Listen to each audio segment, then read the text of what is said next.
সকাল। দেখেন সকালের খাবার দাবার নিয়ে হাজির হয়ে গেলাম। এই যে গরমা গরম লুচি, বাটি চচ্চড়ি, আলু দিয়ে, পেঁয়াজ দিয়ে, লঙ্কা দিয়ে, সাথে কাঁচা লঙ্কা, পেঁয়াজ।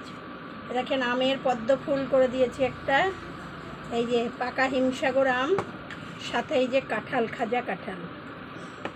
কে কে খাবেন চলে আসেন। সকালের ব্রেকফাস্টে চলে আসলাম। আর নাতি নাতনি ডিম সিদ্ধ, আলু চচ্চড়ি আর লুচি। ওরাও আম কাঁঠাল খাবে, তাইলে সকালের খাওয়া শুরু করে দিই।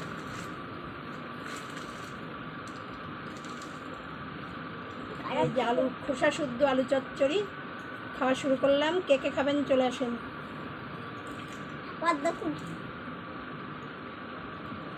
বাটি চচ্চড়ি করেছি, গ্যাস নেই তো আজকে কাজে যায়নি, ইন্ডাকশানে পারি না।